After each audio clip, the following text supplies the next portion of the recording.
લીંબડી ગ્રામ પંચાયતની સામાન્ય સભામાં ભારે હોબાળો. સરપંચે મીડિયાના કવરેજ કરતા રોક્યો અને ગંભીર બાબતો મુદ્દે સીવ્યું મૌન. ડેપ્યુટી સરપંચનું સભ્ય સામે ઉદ્ધતાઈ ભર્યું વર્તન. ભૂમાફિયા અને બિલ્ડરોના ઇશારે પંચાયત ચાલતી હોવાના 6 સભ્યોનો ધડાકો.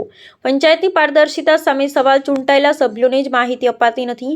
સભ્યો દ્વારા હવે વિડીયોગ્રાફી સાથેની રજૂઆતની ચીમકી. લીંબડી. આજરોજ તારીખ 18/3/2026ના રોજ લીંબડી ગ્રામ પંચાયત ખાતે યોજાયેલી સામાન્ય સભામાં લોકશાહીના મૂલ્યોનું હનન થયું હોય તેવી સ્થિતિ સર્જાઈ હતી. એજન્ડા મુજબના વિકાસ કામોની ચર્ચા દરમિયાન પંચાયતના વહીવટમાં વ્યાપેલી ગેરરીતિઓ અને બેદરકારી મુદ્દે 6 સભ્યોએ સત્તાધીશો સામે આક્રમક મોરચો માંડ્યો હતો.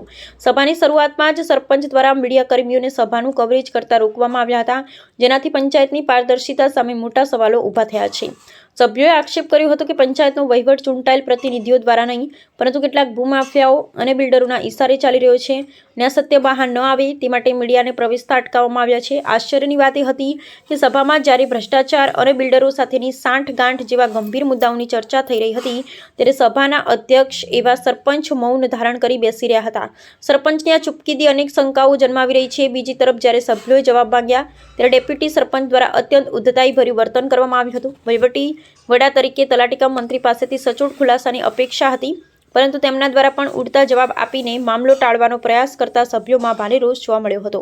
સભ્યોએ લિખિતમાં કડક સૂચના આપતા જણાવ્યું છે કે જો મીડિયાને અટકાવવામાં આવશે તો હવેથી તેઓ પોતાના સહાયક આસિસ્ટન્ટ મારફતે સભાની સંપૂર્ણ વિડીયોગ્રાફી કરાવશે.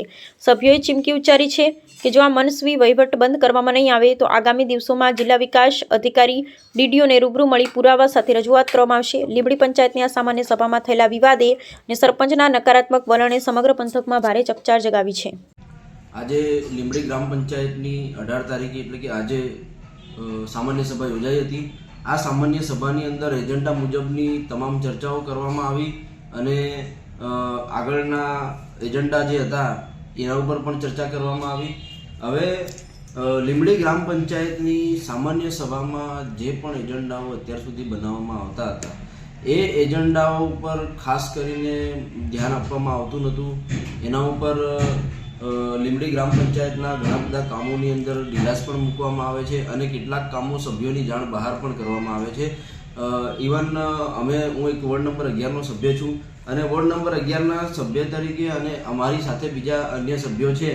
અમે સભ્યોએ રજૂઆત કરી છે લીંબડી ગ્રામ પંચાયતની સામાન્ય સભાની કાર્યવાહીમાં જે કાર્યવાહી થાય છે તેમાં વિડીયો ઉતારવામાં આવે અને એ વિડીયો જે છે એ વહીવટી પારદર્શકતા જળવાઈ રહે એના માટે ઉતારવામાં આવે.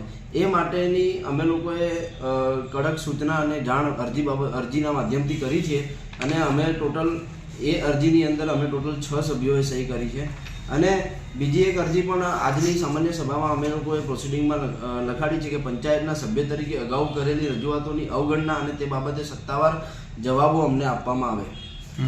આજ દિન સુધી લીંબડી ગ્રામ પંચાયતની અંદર એક સભ્ય તરીકે અમે જેટલી પણ રજૂઆતો કરી છે, જેટલા પણ સૂચનો કર્યા છે, એ સૂચનો અને એ અરજીઓને જરા પણ ધ્યાન આપવામાં આવતું નથી એના ઉપર અને સભ્યોની અવગણના કરવામાં આવે છે. આજે મેં અરજી કરી અને મેં લગભગ 31/7/2025ની મારી 3 અરજીઓ છે અને ત્યારબાદ પણ મેં કેટલીક 4-5 અરજીઓ કરી હતી અને એને રિમાઇન્ડ કરતી અરજીઓ પણ કરી હતી. મને એક પણ અરજીનો પ્રત્યુત્તર લીંબડી ગ્રામ પંચાયત દ્વારા આપવામાં આવ્યો નથી.